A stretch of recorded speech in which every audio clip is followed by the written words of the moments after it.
to prom night. We're going to be chatting about Fear Street's Prom Queen.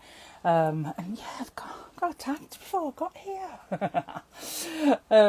So we're going to be chatting all about Fear Street, Prom Queen. We've got some special guests. Hopefully I can get this blood off my face after the chat, because it's normally a struggle because it does stain. Oh dear. So let me add everybody in.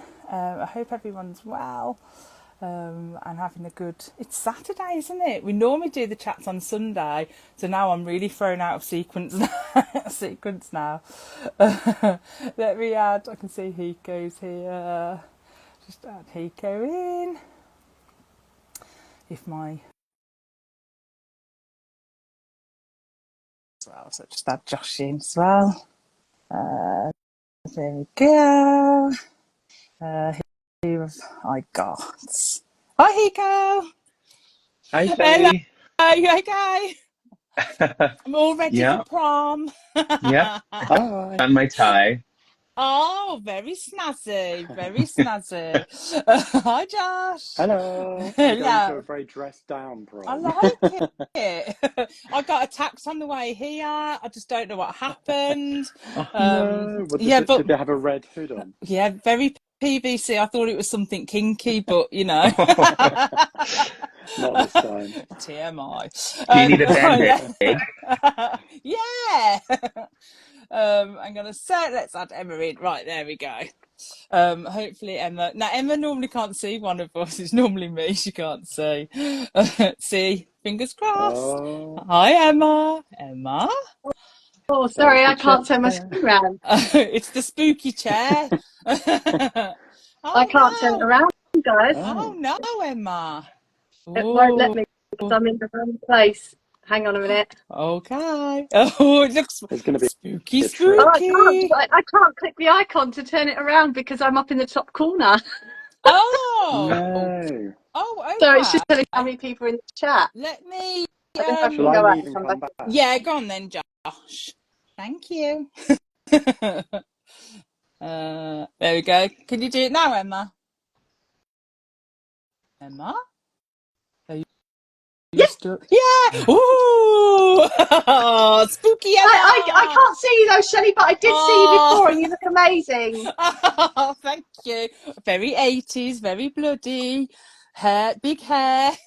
Right, let me add Josh back in. Right. Oh, I don't know why Instagram keeps doing this weird glitch. There Oh, we go. sure. Oh, and thanks to everyone who's joining in. Hi, Josh. Whoa. Fancy seeing you here. Oh, Prom queens. yeah, woo woo. Emma, you look amazing. I love your Thank you. tiara. Lovely. Oh, nice. Ponytail. That's so 80s. So I love 80s. it. Yeah. So welcome back to Shadyside, guys. So we're going to be chatting all about Fear Street's Prom Queen, which hit on the 23rd of May on Netflix. So I think I've watched it about 3 times now because I tried a watch along party earlier just to see if I could do it basically, and it worked. So yeah, so it was fun. I had Melina, Emma joined, and Matthew as well. So yeah, we had a little giggle, and now I know how to do it. So Ooh. yeah. So joining us is the fabulous Josh Winning, who is most likely to win an 80s style dance off. You are, Josh. Don't Oh, yes. deny You it. know it. You know it. Oh, and also we have the brilliant Emma Pullar, most likely to dress in that red PVC and slice and dice with Mr. Slicey. Woohoo! Boo. That's Emma's I deadly got axe. my axe Oh, earrings on today. oh, I like it. And our very special guest, most not most likely to be voted prom king because he's our special guest. We'll let him have a privilege and then we'll just bump him off later. Woohoo! we've got the brilliant Hiko from Fear Street Diaries, which is a fabulous page, all dedicated to Fear Street. And we chatted, didn't we, about the Fear Street book last year for our bonus book club, which I'm glad we did because our predictions were kind of right, kind of wrong. We'll get into that. Yeah. And if you don't know and you're new here, I'm Shelley. I am definitely most likely to be killed off in any horror scenario first. Like, it just needs no explanation if you're used to these chats. And also, I have really little legs, so I can't run very fast, and that's my excuse. So, for me. So yeah, Fear Street Prom Queen is obviously a 2025 Netflix slasher film directed by Matt Palmer, who is an English filmmaker from Birmingham, from my neck of the woods. Nice. And he's currently residing in Scotland, and a screenplay that he co-wrote with Donald McCleary, who apparently has written for Doctor Who, and he was in 𝐶Beebies, which is a programme over here in the UK, a programme called Me Too, which my son used to watch when he was younger. So I was like, oh, okay, interesting. And obviously the film is based on the novel The Prom Queen from the Fear Streets books, based on the books. So it's prom season in 1988. It's officially underway at Shadyside High. Laurie Granger signs up to run for prom queen against the popular girl group nicknamed the Wolf Pack, consisting of ruthless Queen Bee Tiffany Falconer, and her friends Melissa, Debbie and Linda. And as prom night arrives, a masked killer in red PVC I'm obsessed with the red PVC, targets the prom queen candidates one by one. Chop, chop, chop, chop. Yeah. Oh, Sharon says she'll protect me, Shelley. Yeah. Oh, nice one, Sharon. So obviously, previously on the movie chats, I know we covered back in 2021. I can't believe that was so long ago. We covered the original trilogy, so 1994, 78, 1666. That's right, isn't it? Yeah. Yeah. So, were you a fan of that trilogy? Which one was your favourite, Josh? Yeah, I loved it. Loved it. It was so fun the way they came out. Was it once a week over a 3-week period? So it really felt like you were sort of speeding through a new franchise that was really exciting. Yeah. And I think 78 turned out to be my favorite purely because I just love a summer camp slasher story. I thought it sort of delved into that mythology in a really juicy kind of way. So yeah, loved them. Couldn't wait for this one.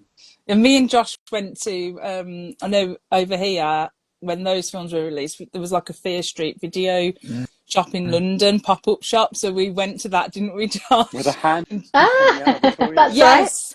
Right. And Josh tried to trap me in the toilet. Oh, that sounds a bit dodgy. But chuck you in the toilet, Josh. But yeah, so there was this like hand that like jumped out at people from the toilet, and I literally screamed, and everyone in the shop heard, and they all laughed at me. But then the hand gave you a goodie bag for the Fear Street goodies. Oh, so, yeah, they did, yeah. Worth it. I got a T-shirt as well. I didn't get a T-shirt. I think I won it. Probably Yeah, for you screaming did. in the toilet or something, I don't know. I won it somehow, I can't remember now. But that was really cool, that was. How about you, Emma? Did you like the original trilogy? Which one was your favourite? Yeah, I really like them, and same as Josh. So I loved 1978. I don't know, I'm not sure why. I like Sadie Sink. I think she's brilliant in everything she does. Yeah, you could just watch her for ages. She's so good as like a final girl. She's really, really good. Yeah, I like the mythology as well. I like the camp idea. They were all good, but yeah, that one was my favourite. Yeah, Yeah. definitely. And they kill actual kids in it, which I always forget. They kill like 12-year-olds, Yeah. which is Yeah, pretty shocking. Yeah. really Yeah. brutal. Yeah. And it's like when they, just jumping ahead slightly, when they say in Prom Queen, this is worse than the 78 killings, I'm like, no, there's no possible way. Little kids died at that camp. No way. Yeah. Oh dear. How about you, Yeah. Hiko? Were you a fan of the original trilogy? Yeah. I'll say, of course, I'm with everyone else. Yeah. 1978 was really stuck with me because of the retro feel. Even though 1994 had a retro feel, 78, the sisterly relationship was really interesting to watch. That really made it painful at the end when the killers are really chopping into them. But 1994, I can say I was impressed by the soundtrack. They really got the music. The music supervision was, yeah, so good. I'm with you all. 78 was the best one. Storyline was great, as you'd say. The sister relationship, brilliant, and yeah, I love a camp slasher setting as well, with people getting killed off. Yeah, definitely. Sharon says 1978 was her fave. Matthew said 1978. We watched it on the back of Prom Queen last week because they mentioned it in Prom Queen. Yeah. Hi, Stephen. Stephen from Creek Talk podcast said 1978 was definitely the best one. Sharon said dismembered children. Yeah, shocked face. Zelda said 78, favourite from the original trilogy. Yeah, lots of love for 78. Nikki says 78 as well. Yeah. Oh, it's amazing that is. Unanimous. Yeah, unanimous vote there. I feel bad for definitely. 1666 now, because that one was good as well. Yeah, it was good. It was good. Yeah. well, I mean, some to be of fair, the accents, some of the accents were a little questionable. Yeah, they were a little bit. Yeah, definitely. But I think for me, the trilogy, it set a high standard for me because I did like it a lot. Like once I'd separated it, that they were doing their own thing away from like the books at that time. Like I just, it held a high standard. So I was expecting a lot from Prom Queen because of that, I think. It's because it just the world it created and they put the work in basically to creating that. So yeah, but yeah, 78 definitely my favourite. So I'm just going to rip the question off like a plaster and acknowledge the little elephant in the room about the book. So obviously we read Fear Street Prom Queen last year for bonus book club, and obviously this film was nothing like the book. Spoilers alert, spoilers ahead, spoiler alert if you've not read it or if you've just spoilers everywhere. So I'm just interested then, so why do you think they're using the Fear Street name, so kind of tapping into that nostalgia for us, like, let's say, older generation? So in this case, using the actual name of a Fear Street book, so Prom Queen, and then doing their own thing anyway. So why didn't they just carry on and just do their own thing? Josh? I guess it's like a question of sort of IP, like intellectual property. And at the moment, especially nowadays, branding is just so important to get eyes on films and TV shows. So it's very, very smart to take Fear Street as its own horror brand and sort of create this new movie franchise.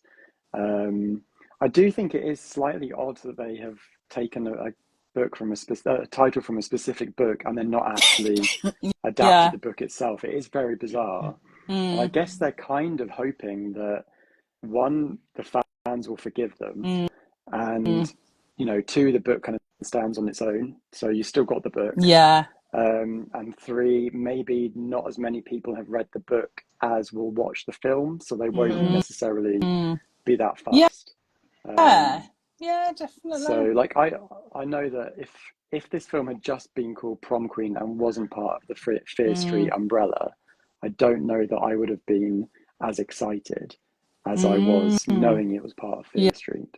Yeah, because it taps into that nostalgia element, and like, you know, just knowing that it's part of Fear Street, doesn't it? How about you, Hiko? Like, I know, like, huge fan of the books. Could you separate the book from the film? Like, why do you think they keep doing their own thing? Well, I mean, I went into this totally expecting Netflix to go in another direction, and it's, you know, and I was, you know, bracing myself for that, especially coming off the trilogy from 4 years ago. Yeah. And you know, it's, if you read the back of the original book, the synopsis, it's like the filmmakers just went with that synopsis and filled in the rest with their own thoughts and creations. Like, someone's killing off prom queen candidates one by one. And just thinking from a production standpoint, from like a cinematic movie standpoint, if you're, you know, the book itself, when you get down to it, it's not entirely as exciting visually. Like, if you were to literally translate it to screen, there's only 3 deaths, I think, in the book, which is a lot for Fear Street books. But if you're going to make it into a slasher movie, slasher fans are really going to expect things to be amped up. And you really want to amp that up for the film translation. And the motive in the book, if you remember, it was one of the girls who, like, faked her disappearance and came back because she was jealous of all the girls dating her ex, I think. You know, so they had to make it a lot crazier for it to visually translate, I think, into a 90-minute film. So I was not shocked, and but I have lots and lots of thoughts, obviously. So I'm sure we'll all cover it. We'll get into it. How about you, Emma? What do you think are they just tapping into the nostalgia, do you think, to just, you know, get the viewers in and things like that? Yeah, I think they are, absolutely. They're definitely, as Josh says, and they're definitely branding it. But on the point of the book, I'm shocked they didn't go with the book personally, because as a bookseller, you would want to resell the book. It's already written. I would personally, I would be like, God, we can smash some money out on this book. Also, let's rebrand the whole thing and start selling the books, because we did get a Fear Street like omnibus or something when the films came out. So I fully expected they might that's it, revamp the whole book collection. Yeah, that's it, Josh. That's the one. Revamp the whole book collection, and why not make money on that? It doesn't make sense that a book didn't come out of it. So maybe they will still, and I don't mind that they go in a different direction, because I think that yes, I agree with that. There's the kids that are looking at it now won't have read 90s books, so they're not bothered. So that's who they're pitching it at, really not pitching it at us anymore, even though we love it. But and I think it's good to have some creative license. Like I think R.L. Stein is cool with it, and he's like, I've made loads of money, do what you want, and then the writers get to do whatever they want in a thing that they love. Wouldn't you just love that? I mean, if somebody said to me, Emma, you can write an alien movie, I'd be all over that. I'd be like, yeah, thanks. You know, like, so so and I'm sure Josh is the same. You know, would you like to write the sequel to The Labyrinth? They say, no, thank you. That would be big boots to fill, but still, you'd want to have a bash. I think it's great that new talent is able to come and have a go in an old franchise, in an old nostalgic book series. I mean, they have started rebranding some of the books, which I think at the time they've modernised them. At the same time, I think there's a few. There's a few, and they have done Prom Queen. And I kind of think, like, if people were going into Prom Queen, the book now, expecting it to be like the film, if they hadn't read the book, they'd be like, wait, this is like totally different, unless they've changed the book, because I haven't got a copy of it yet. So I'll let you know. The only changes they made are maybe slight updated pop culture references. Like in in one of the reprints, they replaced, I don't know, like Janet Jackson with Billie Eilish. Oh, Well, That as a must be little the how dare rendering. they? Jackson. How dare they do that? I love Janet. I went to see her in concert. I'm She's still cool. Yeah. Oh, But it's also okay. interesting, the Prom Queen reprint, I think it's not coming out for another month or two, Yeah, I think which is it's strange. not I would out think yet. they'd want to release it before the movie as like part of the marketing, but maybe they don't want more people to be disappointed in the changes. I don't know. Yeah, because maybe they're like, if Could we be. leave it long enough between, then they'll forget the plot and then go with the new plot of the book. It um, is particularly weird with Prom Queen because at least with like the original trilogy, they had this sort of quite epic vision that was really folding in all sorts of different things. They weren't just slasher films; they had tons of other stuff going on yeah, as well. So that almost felt like the creative license was justified because they weren't just adapting those titles; they were yeah, doing their own thing. Whereas this is Yeah. like a specific book that they've just gone, meh, we'll take the title, but nothing else. yeah. Yeah. Because I think the original director, is it Lee Janik? Yeah. Janik, am I saying Janiak? that right? Yeah, that's it. I always get the names wrong. But I think originally she wanted to do the fourth instalment to take place in the 50s and centre around Harry Rucker, which was the milkman from the trilogy, who we saw a little of in the trilogy, and it looked really Oh, scary. So I yeah. presume we was going to get like a backstory on that, and I would have loved like a backstory on, was it Ruby Lane? Yeah. Was one of the characters, but obviously the plans changed and they decided to do like the Prom Queen book. But would you have preferred like an instalment that followed on directly like that, or are you happy that they went with like one of the books, Josh? It's funny because I kind of appreciated this film for its sort of simplicity. Like it Mm, just is very much styled on 80s slasher films, yeah. which kind of like is nice in its own right because it is just a straightforward slasher film. Mm, It doesn't really mess around with much else. But on the other hand, because it's underneath the Fear Street umbrella, you feel like it's a little bit slight. mm, There's not, there really isn't much bit meat on the bones. There isn't much else going on apart from someone's killing prom queens, yeah. and that's basically it. Yeah. So, yeah, it's kind of, I'm in Oh. two minds about it at the moment. Okay. How about you, Emma? Would you have preferred the fourth instalment that Lee Janik wanted to do, or are you happy with the choice that was made? I think I'm the same again, same as Josh, and Wow. you know, yeah, I know it doesn't happen a lot, does it, Josh? I'm completely in agreement because I think, yeah, it could. I didn't really connect with any of the characters like I should have. There wasn't the emotion there. I didn't care that everybody was getting killed. I liked it. I enjoyed it. I thought it was really fun. But I didn't. Yeah, it's missing all that kind of deep stuff that Josh is talking about. And I would have liked to see something in the 50s. I love the 50s. That would have been Yeah, fun. I think So that would have been yeah, fun. Yeah. yeah, How about you? yeah. How about you, Hiko? Well, yeah, 1950s.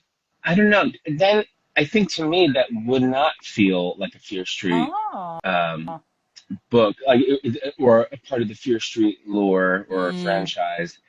I think it was more natural to go towards the straight up book adaptations yeah. with titles that were more familiar. Mm, I, um, and I wonder, yeah, if maybe the director wanted to do the Milkman because that was an original creation. Maybe mm, whoever created that would get more credit, but um, it makes sense for me to do it in going, towards the books. And yeah. like Josh mentioned, because because we didn't care, or Emma also mentioned, because we don't care about the characters getting Mm, slashed up.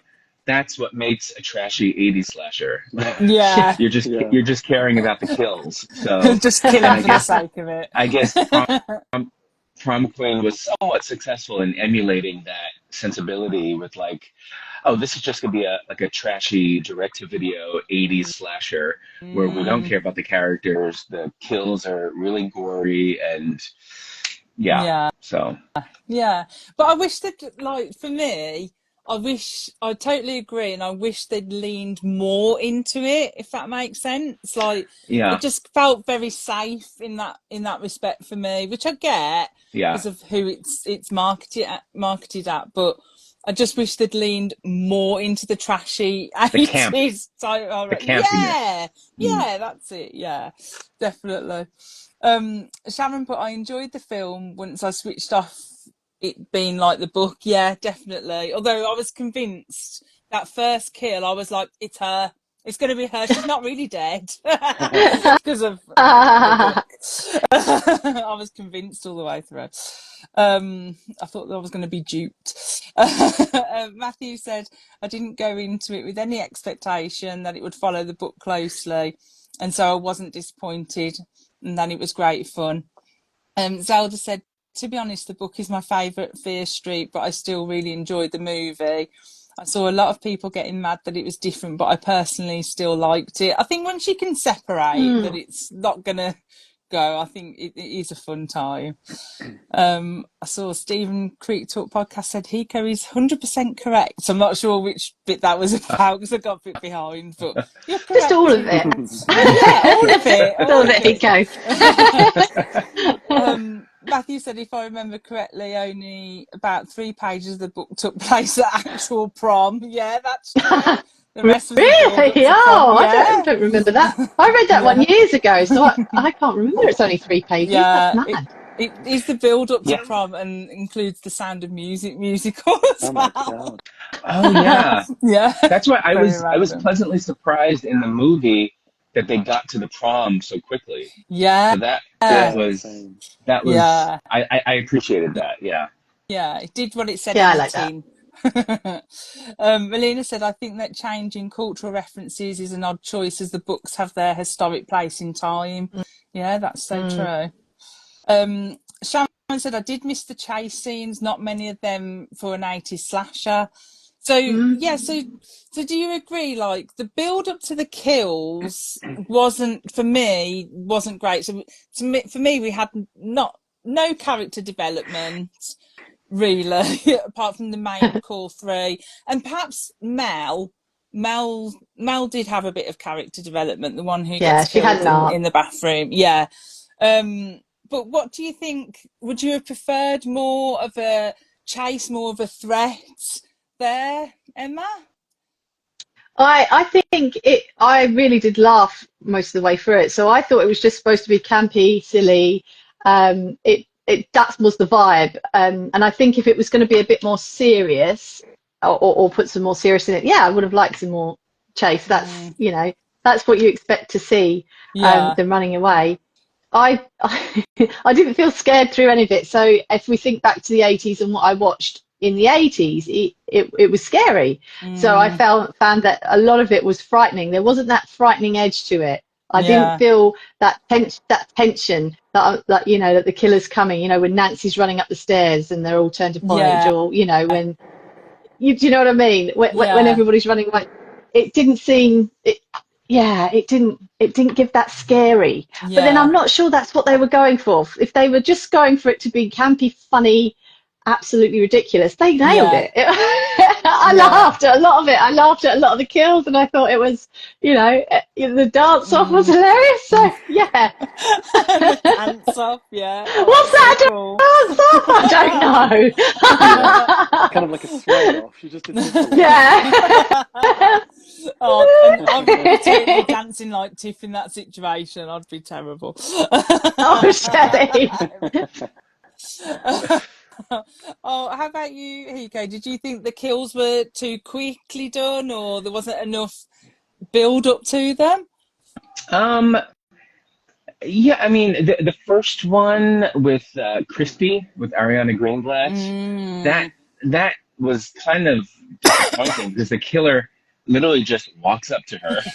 She doesn't even turn around or hear his footsteps or the axe clanking if it did clank. I mean, that would be good. Some of the kills though made up for the lackluster ones, especially the end in the final act. Yeah. That was a great. I mean, the final act kind of made up for some of the film for me.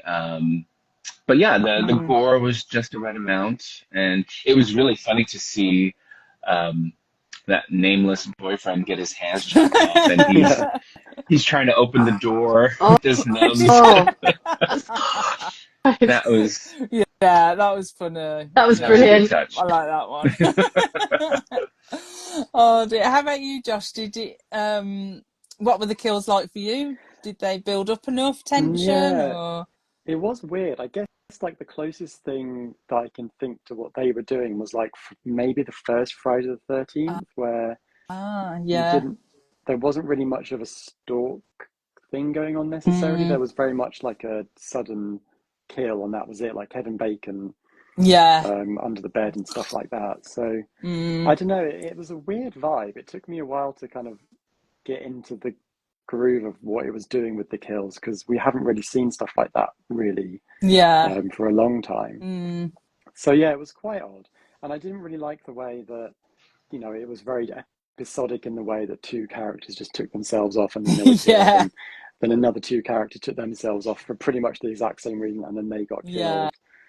And I agree with Sharon that there was like a really weird lack of chasing going on. You know, you really thought at least the first kill, she would have had a bit of a cool chase, but she was just gone within seconds. But that's why I thought they were going to go with the book killer at that point. Because they hid her actual death because it was just a red screen. So that's why I thought, oh, okay. Like, to me, are they going to go with the book? That's what I was thinking at that point. But yeah, I totally agree. I think we needed definitely more chase scenes, and it was convenient how they just come off 2 by 2 at certain points of the prom. And like the killer gets revealed just over an hour into the film, I think. So it's like they did have a little bit of room to spare. It's a really short film comparatively. So I think 78 was like almost 2 hours long. This is just under an hour and a half. So do you think they did that to stick to like the kind of running time of 80s slashers, I guess? Because I imagine so. Aren't most of them are quite short, aren't they? Some of them, so maybe.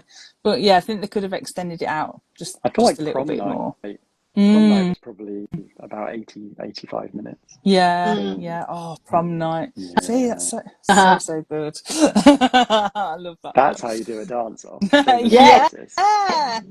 is.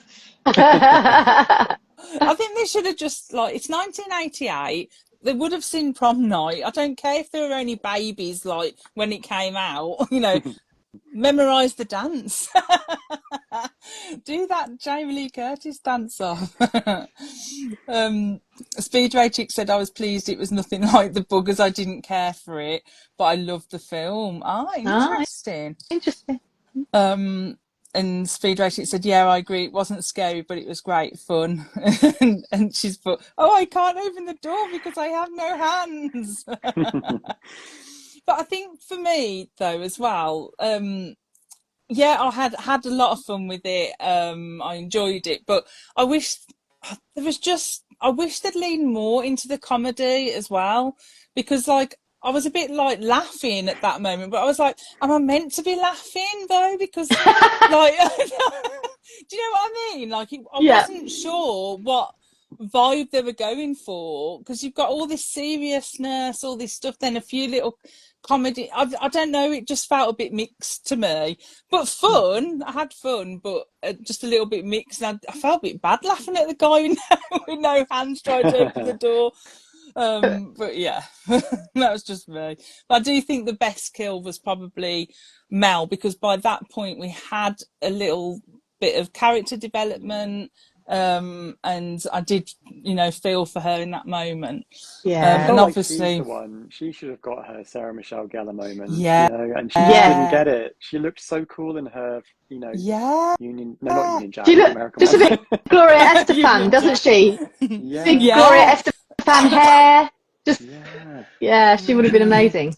you know, but get her running through the corridors of the Right. school. It's meant to be a big school. Hide in a locker, like something like that. I would have Yeah, appreciated a little bit exactly. more of that. Nikki said, I think that some of it was to do with how it was framed, such as the lighting or sound. It detracted from the tension at times. You're Yeah. nodding here. Oh, Okay, okay. yeah. Yeah, that's I think ultimately is a result of the overall direction. I think having a different director come in to do this particular movie was a little jarring just because of the end result. Because I left the movie, feeling, I'm not sure how I feel about this, blah, blah, blah. I did have some issues with the directing, and I think that, that trickles down. The director, how he operates and works, trickles down to everything else. And funny enough, someone reached out to me on Fear Street Diaries, someone who worked on the Oh. film, Oh. and I won't say their name, No. but We're listening. they did yeah, here's some little tea. Ooh. They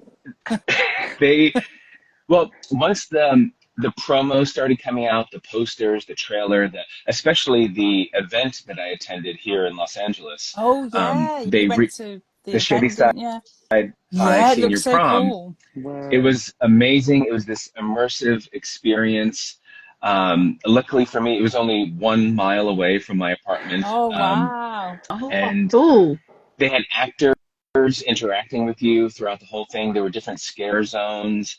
There were photo booth opportunities. So cool. There was a stage show where they had the killer come out. Anyway, after I was posting all this footage and stuff, someone reached out to me, said, "Wow," the person who worked on the film said, "Wow, they seem to have put a lot more money in the marketing than the actual production." Shit. Oh wow. And Wow. Yeah. Oh, okay. and after seeing the movie, yeah, I kind of got that feeling that Prom Queen felt cheaper, even if it was even if you use the excuse of we're trying to emulate cheap '80s slashers, but something about the Yeah. production, it felt cheaper. And if you remember the trilogy, I mean, compared to the trilogy just felt more cinematic. Like, Yeah. Yeah. and if you remember, the trilogy was originally supposed to be distributed theatrically through 20th Century Fox, but then Disney bought Fox, and then the films were in limbo a little, and then Netflix snatched them up. So yeah, Prom Queen definitely feels more of like a direct to streaming movie in a Yeah. way, if that makes Yeah. sense. Yes, Yeah, it does. Yeah, definitely. Oh, thanks for sharing the tea with Yeah. us, Hiko. I love but that. you didn't hear that from me. No, Yeah. I feel our like lips are sealed. I feel like the biggest part of the budget surely went on the music because there was a lot Yeah. of music in there. Yeah. What did we think of the soundtrack then? Oh. So, Josh, I loved it. yeah, Obviously, it was amazing. I also just favorite bit of the soundtrack? no, I'm so bad at remembering this stuff. No, I'll I put don't you on the know. spot there. Don't I don't worry. know. I loved it, and actually, I did really like the Newman Brothers score. I thought that was really cool. I liked Yeah, that a that lot. was cool. Yeah, all that synth and stuff like Yeah. that. Oh, how about you, Hiko? Did you like the soundtrack? Oh, it was perfect.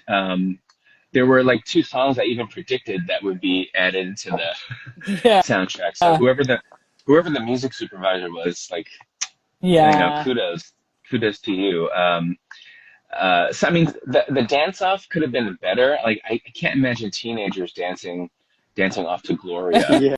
in Yeah. 1988. No, Yeah, But not at all. I was super happy with Rick Astley when yeah. they walk into the prom. Although there was no Belinda Carlisle, even though we got that Got in that the in the trailer. trailer. Yeah, Yeah, they didn't but that use it, did Interesting. they? adding that to the trailer was really hyped me up because that's one of my Yeah, favorite '80s yeah. I love songs. that So song. They yeah. used Tiffany as well, didn't they? Yeah. Think we're alone now. Mhm. That was so cool.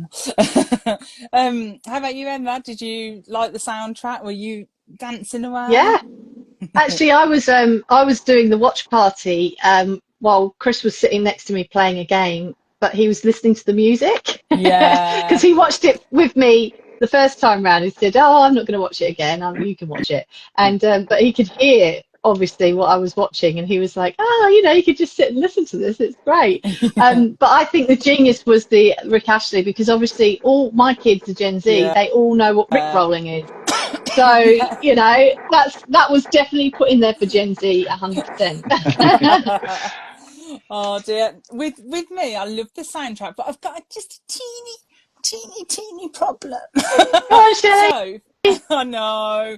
It's because I'm What a was not? music geek. I'm Was a it not was music it not geek. the in the 80s? 80s? Right. Was it the 90s? So, The Look by Roxette Ah, was not released till 1989. and The album came that out was in class of 1988. Yeah. I'm sure That's it such didn't a come good out. song. I know. I was like, I understand why they've put it in. Like I get it. But to be fair, the album did come out in '88. Although I do think it would have been after prom season. But we'll just give that Detective one. Shelley. No, if you remember No. in the trilogy, I picked up a music Yeah, era you with the did. Nirvana song. Yeah, I was like, Yeah, you that did not come out in '94. But I get why they appreciate did it. that. I appreciate that because I can be a stickler as well with music. Yeah. Like I Yeah. know I'll remember when something came out at a certain time. Yeah. I never remember like important things, but the things I don't need to remember, I seem to remember. And as soon as that song came on, I was like, oh, and I had to look it up while I was watching it. And Kev's like, just watch the film. I'm like, yeah, I know, but I'm sure this song didn't come out in '88. But yeah, just my tiny little. But other than that, perfect soundtrack, brilliant. Melania put, I love the dance off scene so much. I mean, it was hilarious. It was really funny. Kaylee, hi Kaylee. Kaylee said, I love that this film felt hyper targeted to the teen demographic without being too hokey, but still silly enough to be camp for adults. That's true. Nikki said that he's seen so many horror and gore films, he's desensitized now from stuff. Yeah. Just sitting there sipping tea. It was still a fun ride. Lovely. Oh dear. Melina said, yes, Mel shouldn't have died. She stood up to Tiffany, which took courage. Yeah, I would have liked to have seen I love her Mel. stay alive. Yeah, she was the best. Matthew said, I wish her tiara had been as big as Sarah Michelle Gellar's was in last summer. Sarah's tiara would have taken the killer's whole head off if she threw it at him. Oh dear. What else have I got? Definitely direct to video vibe, Sharon says. Oh yeah, PM Collector, welcome. Everyone's welcome. Speed Ray Chick said, little details like that are so annoying though. Yeah, just like it's just because how my brain, and I'm like watching, I'm like, wait. It's just I just wish I wasn't like they it. should know that the internet is always going to catch you out. We pay attention. And why wouldn't they look themselves? Why wouldn't they look? I think I Google everything. And they were like, we'll get away with it because it's such a good song. Yeah, probably. Matthew says that's exactly what I was screaming when Roxette came on. Oh, so I must be. I hate it when they put stuff in a movie before it was released. Yeah, it's like, if you're gonna say it's 1988, make sure it is. Yeah. So obviously our main character is Laurie fucking Granger, the absolute underdog for prom queen. She's got a tragic backstory with her dad being killed at the prom in the 70s, which I wish we'd seen some flashbacks to, right? Like, I think that would have been cool. Yeah. No budget. No budget. Yeah. That's it. No budget. Wow. Yeah. And so did our main character then, Laurie, have final girl vibes, which we all know and love from like classic 80s films? Hiko? I wouldn't put her in the top 5. You know, she did what she could with, I guess, the material. Yeah, it wasn't as memorable for me as compared to what we've seen in the last 10, 15 years with new horror franchises, and I thought she was okay. Yeah. Yeah. Although I did appreciate her relationship and friendship with her best friend. Oh, That was Megan. very Yeah. interesting. That she didn't have a love interest. She had like a love interest with her best friend. Like Yeah. their friendship really was strong, and I appreciated that. Yeah.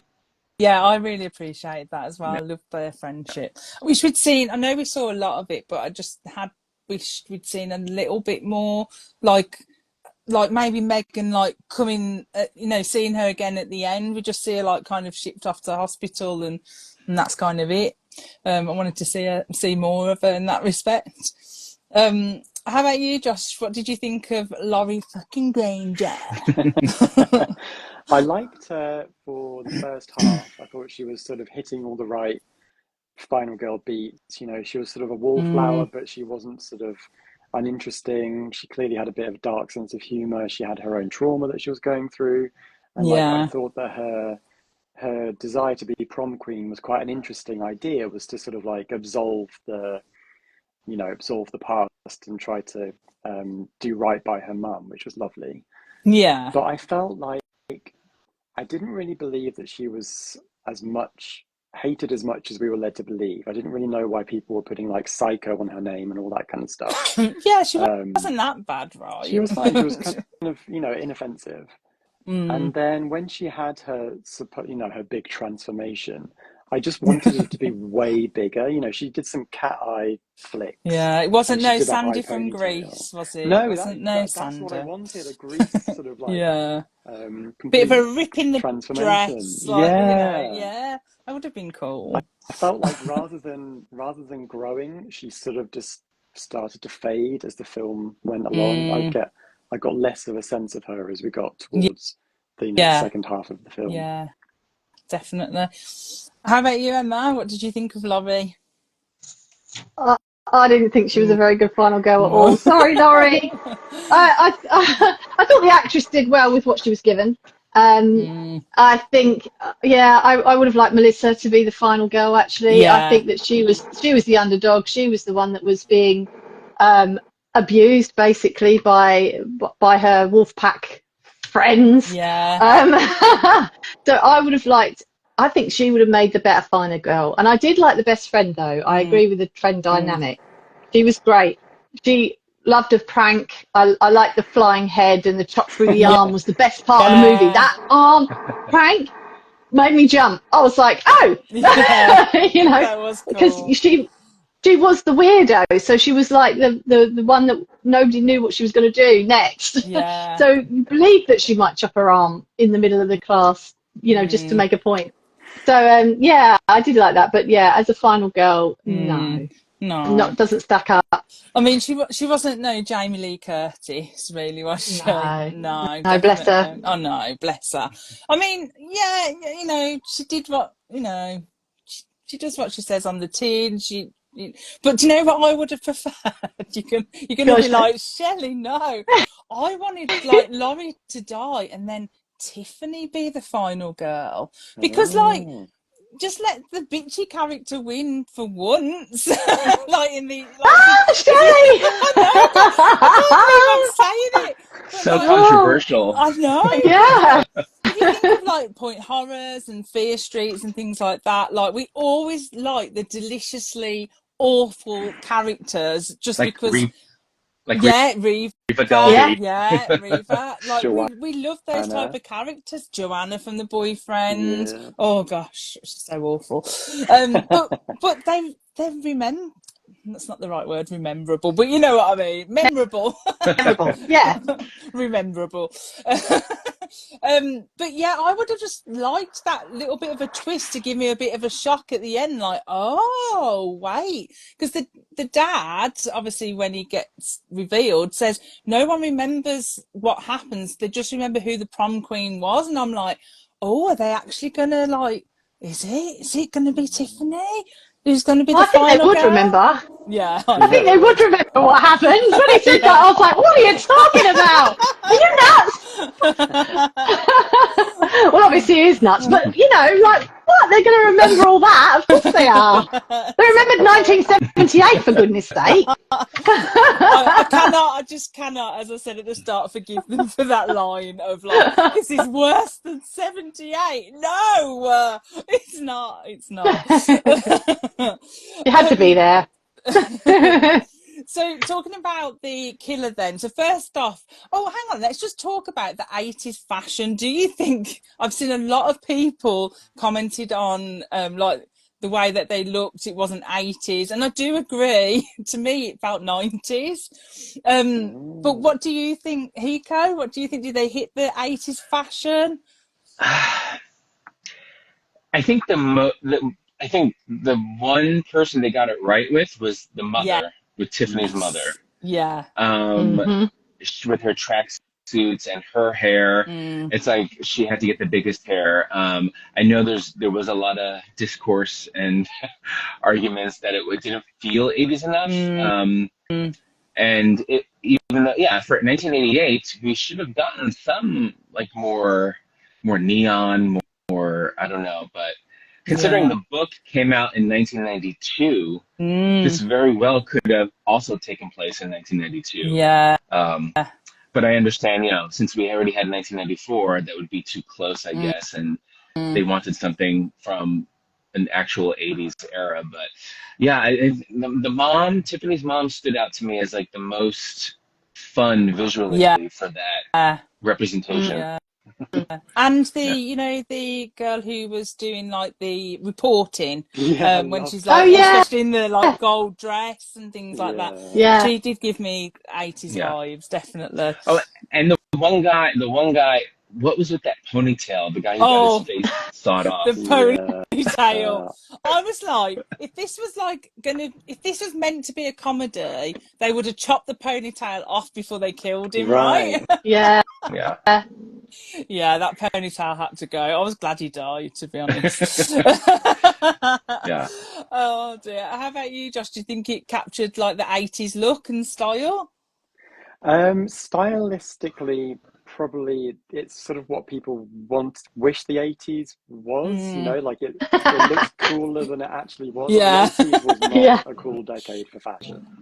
You know, like go back and watch Pretty in Pink, where she makes that awful dress, and everyone says that she looks amazing. It's one of the worst crimes against fashion you've ever seen. But she's pretty in pink, Josh. Her poor dead mum. She took that dress that was beautiful and she destroyed it. Anyway, that's a whole other issue. Unforgivable. Unforgivable. I thought the film itself felt very 80s. I felt like it evoked the 80s mood without necessarily being completely, strictly realistic, I would say. Yeah. How about you, Emma? What do you think of the fashion, 80s fashion and the style? No, if I go back to when I was, obviously this was a big thing in the 80s. We were all like this, like it looked like that, literally, and it was crimped. I did try to crimp my hair, but I ended up looking like a witch, so I just brushed it out a bit and let it, you know. I was like, did we really look like little witches back then? Probably did. Probably. But yeah, it was all shiny. It was all neon. It was all, it was gross, like Josh said. Shell suits galore. Not that like velour type of shell suit. I know Matthew said like we didn't wear that in the 80s. Like you know, like when Vicky's running and she does that Heather's line when Heather's hadn't come out yet either. And she goes, that's the damage.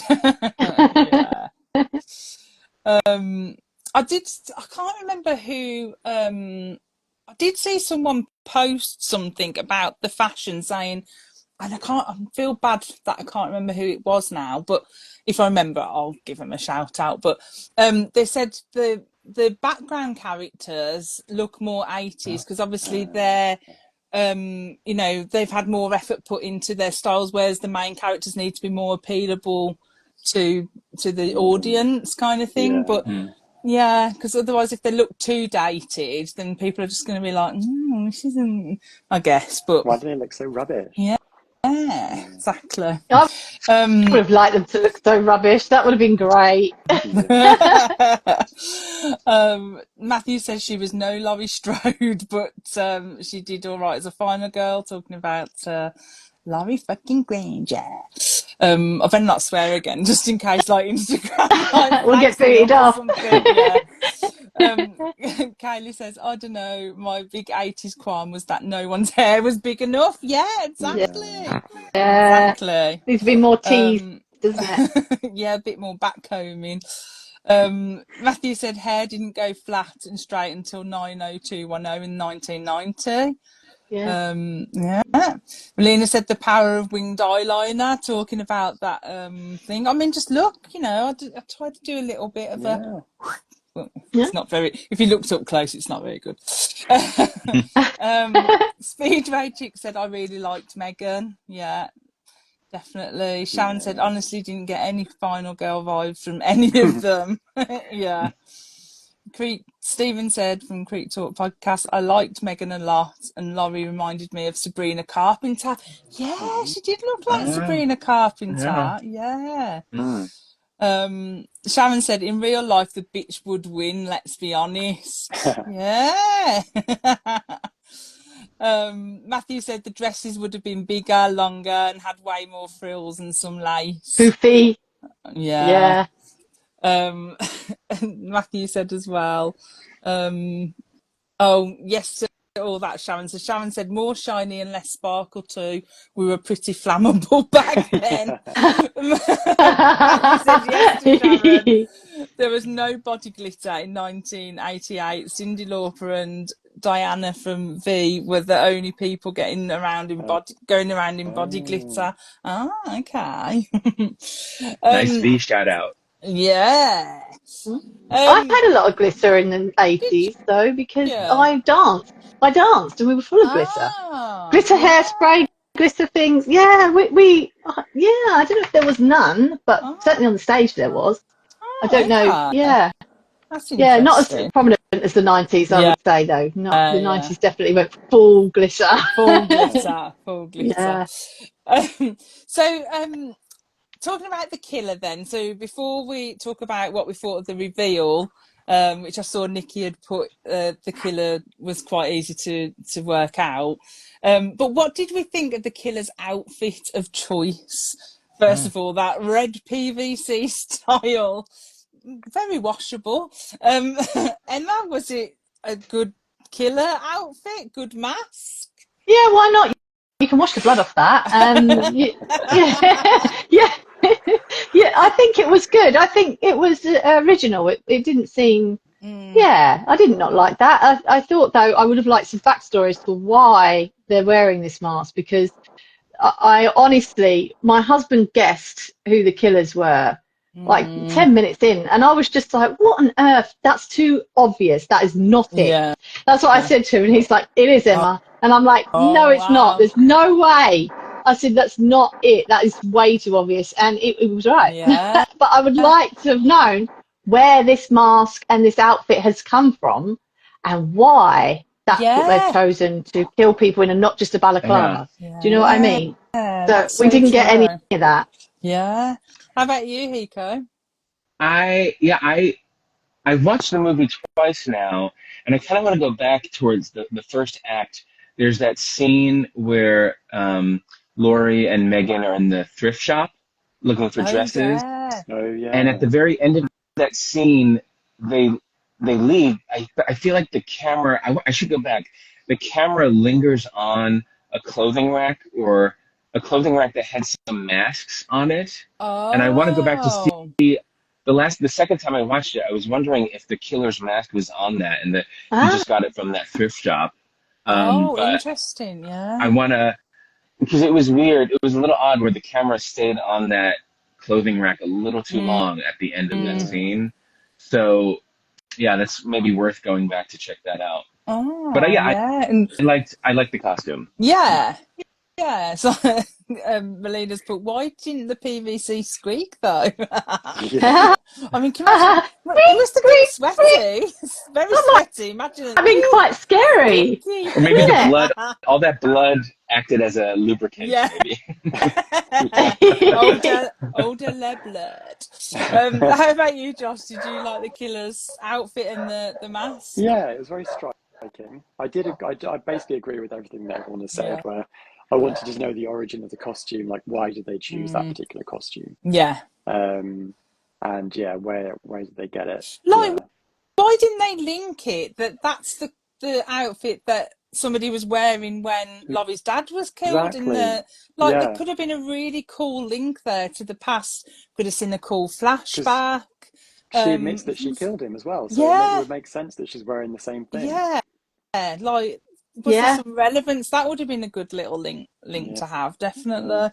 But yeah, it was very it stood out. I don't know what the face was supposed to be. Was it just sort of like a gnarled, it looked like the face? Jim Carrey mask from The Mask, right? That's what it did look like to me. I was just it was some kind of metallic, I thought, devil mask. Yeah. Something demonic.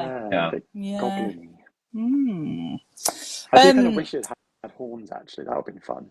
Oh, horns it would have been cool. Yeah. Yeah. I wonder if they could have done that, because didn't they do that in Scream Queen? Oh, did they? That was like Red Devil. Oh, it wasn't horns. Yeah. I don't think. Horns, no. So, and that was Red PVC, thinking about it, wasn't it? I think. Yeah, it was like very tight on the abs.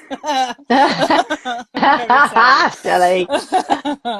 I did feel like if you've watched American Pie as much as I did growing up, you kind of recognised that run. Yeah. Because you've seen him running in American Pie as well. Yeah. That's what I was gonna ask you. Did you guess the reveal? So obviously, I did guess about Chris Klein, because he was definitely in that PVC running 100%.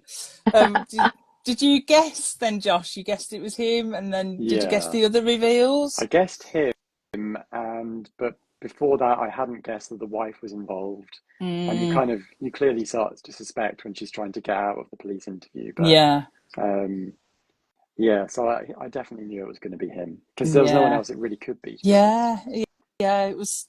They killed everyone else off at that point. Well, they tried to set up some obvious red herrings with the principal, the janitor, and the principal, or was she the vice principal or principal? She was, and she couldn't possibly, and her son as well. He was very, and Jimmy, is it Jimmy or Johnny? Something like that, wasn't it? No. First, I can't remember.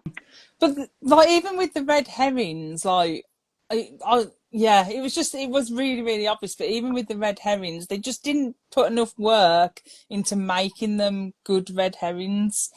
They just definitely needed a longer run time on that. Oh, you're right, Emma. It's all right. My ears are attacked. It's the red PVC Jim Carrey. Earbuds are always too big for my ears, even the smallest ones, and they drop out all the time.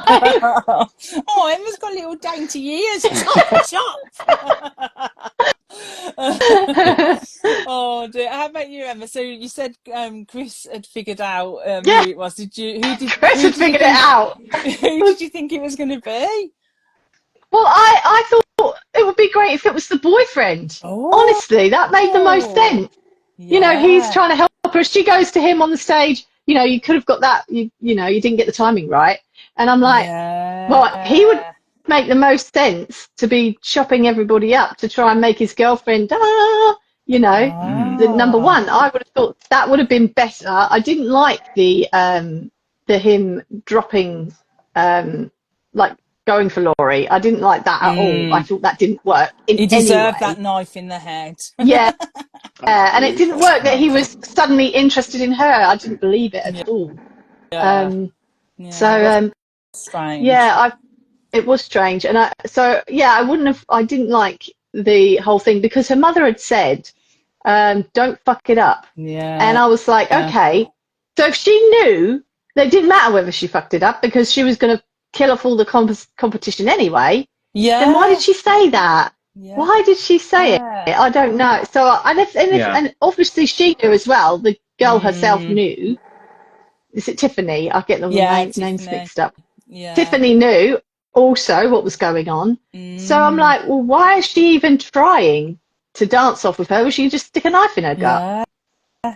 Or do you think that Tiffany didn't know initially and that she only realised at the end? Like, maybe? No, because she was absolutely up for gutting her. So she wasn't shocked enough. My theory is that the mother was going to use Tiffany as a backup plan in case the father messed up. So I think she said to Tiffany, no matter what happens tonight, don't fuck it up, because, you know, if your father gets caught, it's up to you now to carry the. Interesting. So that's what I think. But I like that. all in all, especially with the reveal in the that mid-credits scene, does it really matter in the end who the killer is? Because if this is being in the Fear Street cinematic universe, is it just the curse possessing whoever's gonna possess? So does that take away from that whodunit aspect of it? I don't know, but yeah. I was going to ask what you thought about that end credit scene, because like, I find it interesting because it changed the whole view of the film for me, just that last end scene. What do you think, Hiko? I went into this, actually I wrote a little piece speculating on the movie before it came out, like what we could expect, what my theories were, and one of my theories was that if this were to follow the trilogy, and from the beginning of the movie we saw that little montage to let us know that this was tied to that mythology, I was wondering if this red hooded killer was supernaturally motivated, and we kind of got some confirmation, I think, of it at the very end when we see the witch's mark form from the mother's blood in the living room. So, it was somewhat satisfying, but I mean, moving forward with any future movies, is that just going to be the MO? Is that just going to be, a new person is possessed? You know? Yeah, that's the reason. So we don't really need a motive in that respect. Interesting. What did you think, Josh, of the whole cut scene with the witch's mark, witch's blood thing? I think that initially I was like, ooh, cool. And then afterwards I kind of thought, that was like me. I was like, right. I was like, oh, that kind of actually makes it less interesting, because, like Hiko was saying, it's just the curse again. It's not. Yeah, so they weren't just insane. Right. It was, implying it was supernatural. I guess it's the Fear Street contribution to the slasher world, is the idea that maybe all killers in Shadyside are actually being in some way influenced by a witch's curse. But I don't know. It's a bit like when you explain Michael Myers was part of a thorn cult. It's a bit like, don't really need it. Yeah, no, that's true. Yeah. How about you, Emma? Did you like that cut scene at the end? I didn't even notice that was on the floor. I just went, why did they show her on the floor again? I don't know. I checked out. Just like, they were deliciously deranged. That was it. Yeah. And I agree with Josh and Hiko about the whole, that if it's just the curse, then it's, the motivation for it is, it doesn't make them scary enough, does it? Because it could happen to anyone. We could walk in there and become the murderer ourselves. Because, everyone's got something in their past. Maybe you've got a grudge in your past, and then this curse comes up and goes, you're going to go and take revenge. Yeah. And did you also notice that Megan was drawing the Sarah Fear symbol? Yeah. Oh, yeah. No, I didn't So is Megan going to be in the next film, and she's going to be the next one to be affected by the curse? Ooh, that would be pretty cool, actually, because she was such a good character. I'd be down for that. I bet definitely. they do. I bet the next one's going to be like a witchy craft style. Oh, yeah. Of course it is, Josh. Yeah. Of course it is. That makes the most sense. Yeah, you've but you nailed never know that. with these guys. They might just change their minds. Yeah. But I thought it was interesting that the witch's mark, or the blood thing, we only saw with the mom, and obviously we didn't see it with Tiffany or the dad, which I know, you know, it cut away from that quite quick, and we just got a flashback of the mom, and I'm like, oh wait, so is it just implying that she was cursed and she did coerce the other two into the kill, so they were, you know, really purely evil because they weren't motivated by the curse? I don't know, just made me think, and I was like, ooh. And will we see the father again, since he's still alive? You know? Yeah. He could. Yeah, definitely. Come back. So what would Because the pirates.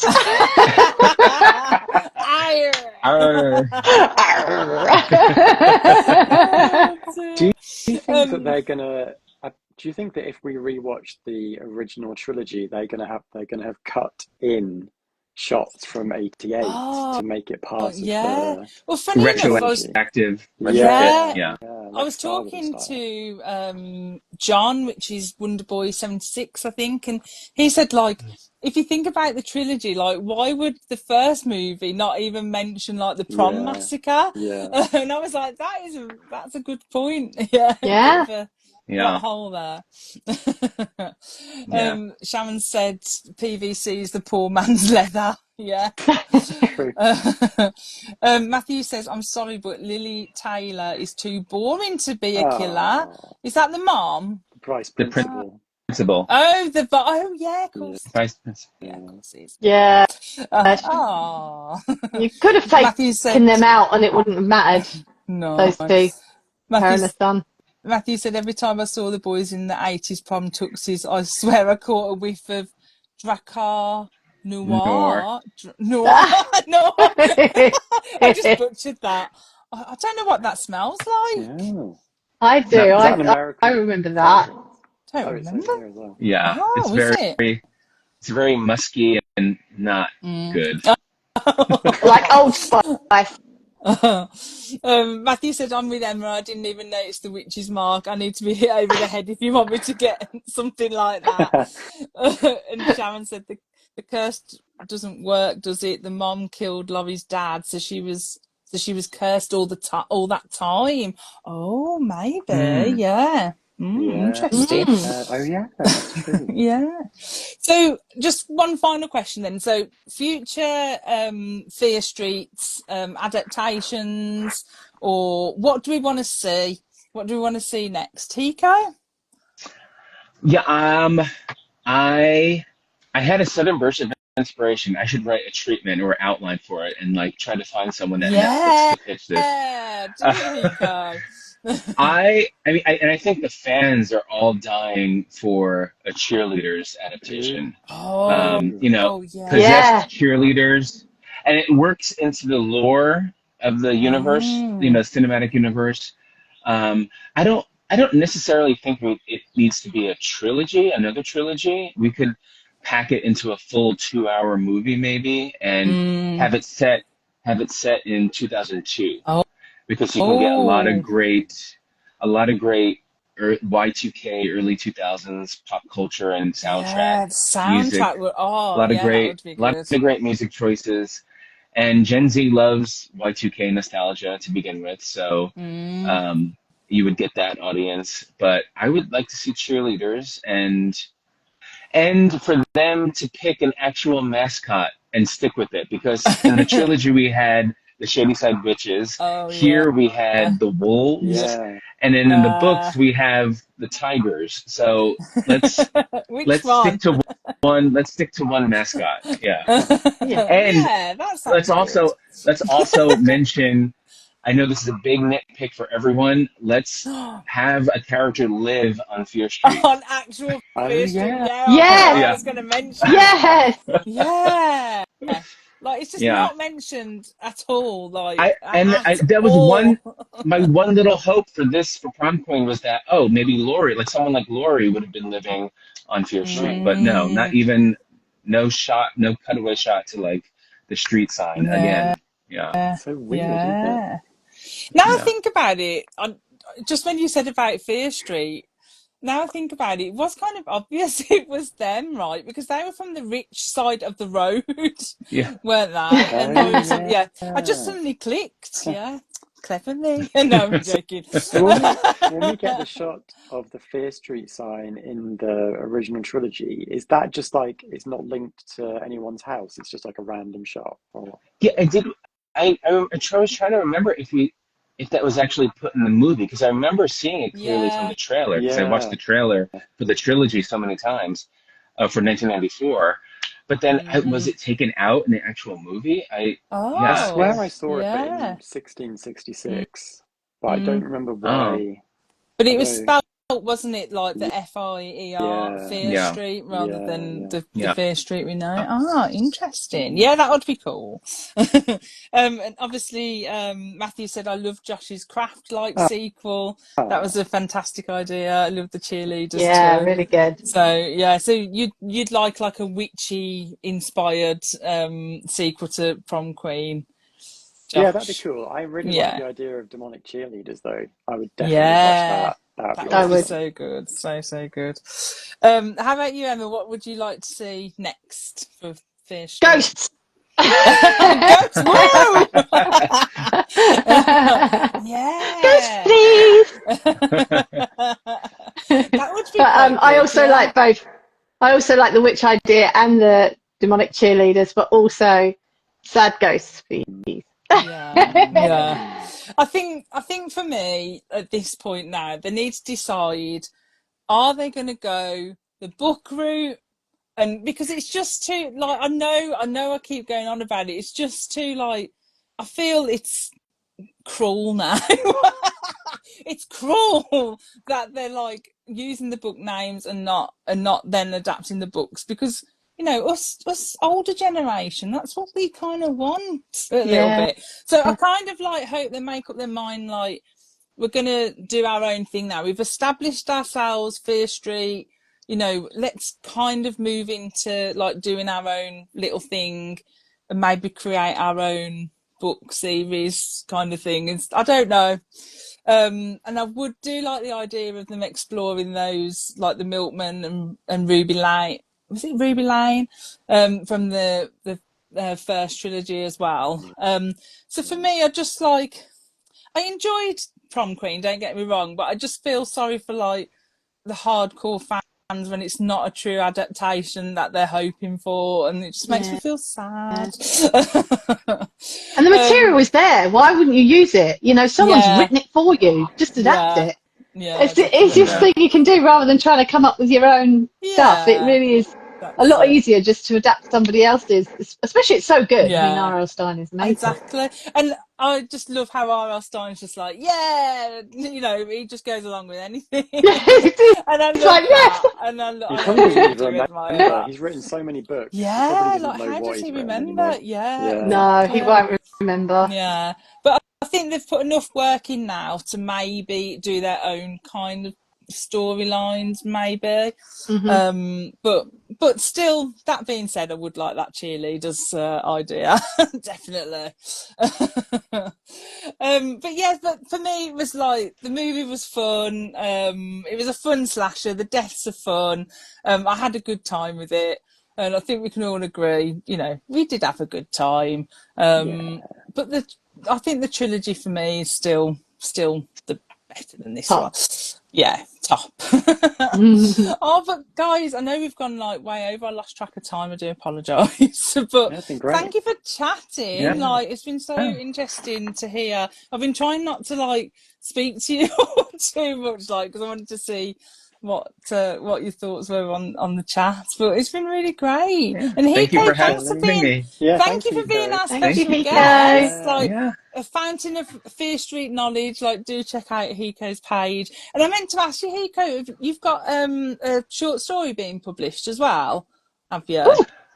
I have an essay being published That was next it. month in a Yeah. literary journal, Cool. and I'm also trying to get. I'm close to maybe getting some representation for a thriller novel I wrote that's very inspired. It has an 𝐼𝐮 type of character in it. It's called Oh, It's nice. called The Final Boy. Ooh, Oh, nice. Love that. Yeah, we need more Final Boys. Yeah, I Yeah. love that. Yeah. Oh, that would be so cool. Good Yeah. luck. So yeah, good Thank luck. you.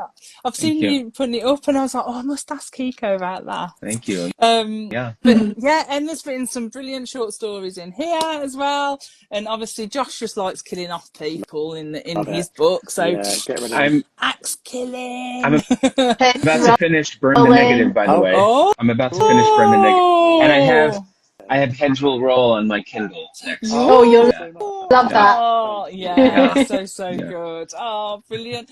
And thanks everyone for joining in as well. It's been great hearing your thoughts, and thanks to those who joined in on the really random and very last minute watch along thing that I did earlier. But I might do some more of them if I can get it to work a little bit better, definitely.